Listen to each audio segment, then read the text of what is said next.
SIR form নিয়ে 13 দফা নির্দেশিকা জারি করল নির্বাচন কমিশন। বন্ধুরা, যদি আপনাদের বাবা অথবা মা মৃত হয়ে থাকে তাহলে সেক্ষেত্রে আপনি মৃতর জায়গাতে কি লিখবেন, স্বর্গীয় লিখবেন নাকি লিখবেন না। এছাড়া ফর্ম ফিল আপ করতে গিয়ে অথবা ফর্ম ফিল আপের পরে যেই সমস্ত ভুল ত্রুটিগুলো হচ্ছে তো সেগুলো যাতে কারোর না হয়, তো সেই কারণে এই 13 দফা নির্দেশিকা জারি করেছে নির্বাচন কমিশন।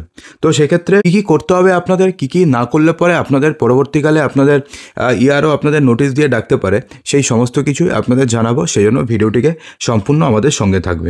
এসআইআর ফর্ম নিয়ে গুরুত্বপূর্ণ 13 দফা গাইডলাইন জারি করেছে কমিশন। সম্প্রতি জানা গিয়েছে যে এসআইআর ফর্মে ছবি বাধ্যতামূলক নয়, তবে ফর্ম জমা দেওয়ার সময় বুথ লেভেল অফিসারদের বাড়িতে গিয়ে ছবি তুলতে হবে। অর্থাৎ যে বিএলওরা থাকবেন তিনি যা ভোটারদের বাড়িতে গিয়ে তিনি ছবি তুলবেন। সেই নির্দেশিকাও ইতিমধ্যে জারি করে দিয়েছে নির্বাচন কমিশন। রাজ্যের ভোটারদের উদ্দেশ্যে এসআইআর ফর্ম জমা দেওয়ার সময় 13 দফা গাইডলাইন জারি করেছে রাজ্যের মুখ্য নির্বাচনী আধিকারিকের দফতর। তো সেই 13 দফা গাইডলাইনে কী কী বলা হয়েছে দেখুন। প্রথমটিতে বলা হয়েছে যে ইউনিক কিউআর কোড সহ এসআইআর ফর্মটিতে আবেদনকারীকে নিজের পুরো স্বাক্ষর এবং টিপসই দিতে হবে। অর্থাৎ যে এসআইআর ফর্মটি রয়েছে সেই এসআইআর ফর্মের নিচে আবেদনকারী যিনি রয়েছেন, অর্থাৎ যার নামে এসআইআর ফর্মটি এসছে, তাকে নিজের স্বাক্ষর করতে হবে অথবা টিপসই দিতে হবে। যদি কোনো ভুল হয়ে যায় তাহলে সেক্ষেত্রে কী করবেন, সেক্ষেত্রে কি আপনি হোয়াইটনার ইউজ করবেন? তো বলা হয়েছে যে কেবলমাত্র একটি রেখা দ্বারা কেটে দিয়ে সেই একই সারির ফাঁকা জায়গাতে সঠিক তথ্যটি লিখতে হবে।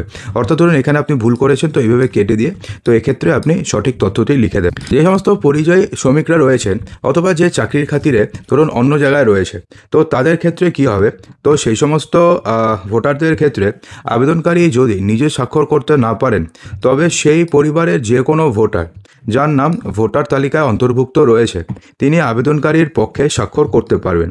সেক্ষেত্রে স্বাক্ষরকারীর পুরো নাম এবং আবেদনকারীর সঙ্গে তার ঠিক কী সম্পর্ক রয়েছে, অর্থাৎ যার হয়ে তিনি এনুমারেশন ফর্মটি নিয়েছেন অথবা যার ফর্ম তিনি ফিল আপ করেছেন তার সঙ্গে তার কী সম্পর্ক রয়েছে সেই সম্পর্ককে স্পষ্ট করে উল্লেখ করতে হবে। দেখুন, 2 কপি এসআইআর ফর্ম পূরণ করতে হবে। বিএলও অর্থাৎ বুথ লেভেল অফিসার একটি পূরণ করা স্বাক্ষরিত কপি গ্রহণ করবেন এবং বিএলও দ্বারা যথাযথভাবে প্রাপ্তি স্বীকার করা অন্য কপিটি আবেদনকারী অথবা তার পরিবারের সদস্যদের কাছে রাখতে হবে। অর্থাৎ প্রথম যে পার্টটি রয়েছে সেটিতে বিএলও স্বাক্ষর করে আপনাকে দিয়ে যাবে এবং আরেকটি পার্টে বিএলও স্বাক্ষর করে ওই স্বাক্ষরের অংশটি আপনাকে দিয়ে যাবে এবং উপরের পার্টটি বিএলও নিজেদের সঙ্গে নিয়ে যাবে। এসআইআর ফর্মে ছবি লাগানো ঐচ্ছিক, অর্থাৎ আপনি লাগাতেও পারেন অথবা আপনি নাও লাগাতে পারেন, না লাগালেও কোনো সমস্যা নেই। যে কোনো আকারের বর্তমান ছবি নির্দিষ্ট ফাঁকা জায়গাতে লাগানো যেতে পারে, তবে বিএলও বাড়ি গিয়ে ভোটারদের ছবি বিএলও অ্যাপে তুলবেন। অর্থাৎ সেক্ষেত্রে আপনি ছবি লাগান মনে ছবি না লাগান, সেক্ষেত্রে বিএলও আপনাদের বাড়িতে গিয়ে বিএলও অ্যাপে আপনাদের ছবি তুলবে।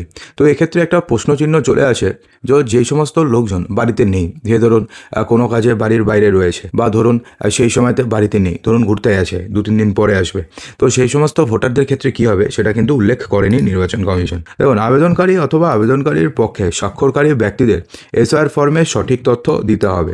অর্থাৎ যিনি এসআইআর ফর্ম ফিল আপ করছেন তিনি যাতে সঠিক তথ্য দেন সে ব্যাপারে আবেদনকারীকে খেয়াল রাখতে হবে।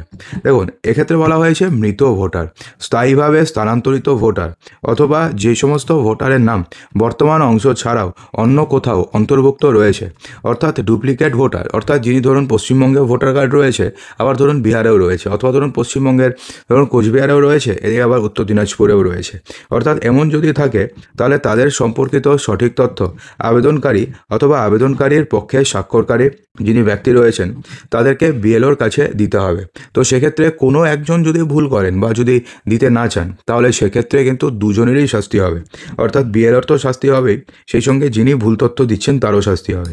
বিএলএ অর্থাৎ বুথ লেভেল এজেন্ট যারা রয়েছেন, যারা নর্মালি পার্টির হয়ে থাকেন, যারা আবেদনকারীদের পক্ষে প্রতিদিন 50টি করে এসআইআর ফর্ম বিএলওদের কাছে জমা দিচ্ছেন, তাদের সাদা কাগজে একটি ঘোষণাপত্রে স্বাক্ষর করতে হবে যে এসআইআর ফর্মে দেওয়া তথ্য সত্য এবং ভোটাররা তাদের উপস্থিতিতে স্বাক্ষর করেছেন।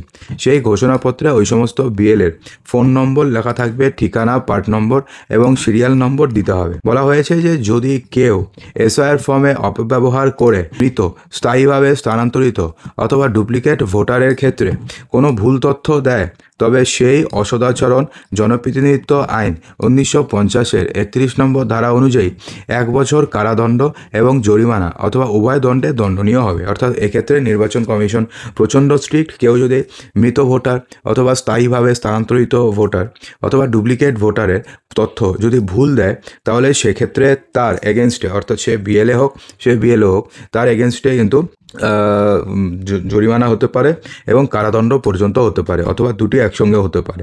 বিএলএরা আবেদনকারী বা তার পরিবারের সদস্যদের জমা দেওয়া এসআইআর ফর্মে দেওয়া তথ্য যাচাই করবেন এবং স্বাক্ষর করবেন। অর্থাৎ বিএলও যারা রয়েছেন অথবা তার পরিবারের সদস্যদের যে সমস্ত এসআইআর ফর্ম দেবে, তিনি প্রথমে সেগুলোকে যাচাই করবেন, অর্থাৎ সমস্ত কিছু ঠিকঠাক লেখা আছে কিনা, এবং তারপরেই স্বাক্ষর করবেন। বিএলওদের দ্বারা কোনো মিথ্যা যাচাই জনপ্রতিনিধিত্ব আইন 1950-এর 32 নম্বর ধারায় বর্ণিত শাস্তিমূলক বিধান অনুযায়ী শাস্তিযোগ্য হবে। অর্থাৎ বিএলও যদি ইচ্ছাকৃতভাবে কোনো ভুল করেন, তো সেক্ষেত্রে তারও শাস্তি হবে।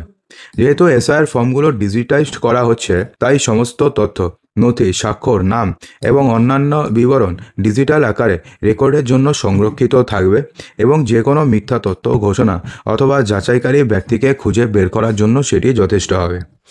কোনো ব্যক্তির ভোটার তালিকায় নাম রয়েছে কিন্তু তিনি এখনও পর্যন্ত সুমারির ফর্ম পাননি, অর্থাৎ 2025-এর ভোটার তালিকায় নাম রয়েছে কিন্তু তিনি এখনও পর্যন্ত এসআইআর ফর্ম পাননি, তিনি টোল ফ্রি নম্বর 1950 অথবা 033-2231-0850 অফিস চলাকালীন, অর্থাৎ সকাল 10:30 থেকে বিকেল 5:30 পর্যন্ত যে কোনো সময়তে ফোন করতে পারেন।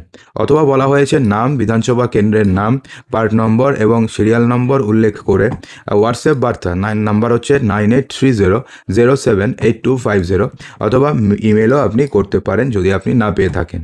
এসআইআর ফর্ম পূরণের জন্য বিএলও, সুপারভাইজার, ইআরও এবং ডিওদের সাহায্য ছাড়াও সাধারণ মানুষ নিম্নোক্ত নম্বরে ফোন করে সাহায্য অথবা সহায়তা চাইতে পারেন। তো কোন কোন নম্বরে ফোন করার কথা বলা হয়েছে?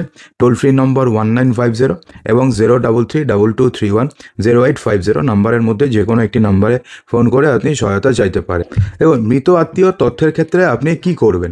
দেখুন, বলা হয়েছে আপনার পিতা, মাতা অথবা স্বামী যদি প্রয়াত হয়ে থাকেন, তবে ফর্ম পূরণের সময় নির্দিষ্ট নিয়ম মেনে চলা উচিত। নামের আগে মৃত লিখবেন না, লেট লিখবেন না, স্বর্গীয় বা কোনো ধর্মীয় চিহ্ন ব্যবহার করবেন না। তো গুরুত্বপূর্ণ বিষয় হচ্ছে মৃত ব্যক্তির ভোটার কার্ড নম্বর ফর্মে আপনি লিখবেনই না, কারণ সেই নম্বরের বর্তমানে কোনো অস্তিত্বই নেই এবং অ্যাপে সার্চ করলে সেটি আপনি কোনোভাবেই পাবেন না। শুধুমাত্র তাদের নাম লিখুন এবং ভোটার কার্ডের ঘরটি আপনি ফাঁকা রাখুন। অর্থাৎ জাস্ট এতটুকুন কাজ করলে হয়ে যাবে, শুধুমাত্র তাদের নাম লিখবেন এবং ভোটার কার্ডের যে ঘরটি রয়েছে সেটিকে আপনি ফাঁকা রেখে দেবেন। আশা করি আপনাদের সমস্ত তথ্য সঠিকভাবে বোঝাতে পেরেছি। এরপরে যদি আপনাদের কোনো কোশ্চেন থেকে থাকে তাহলে আমাদের জানাবেন, আমরা আপনাদের প্রতিটি কোশ্চেনের অ্যান্সার দেওয়ার চেষ্টা করব।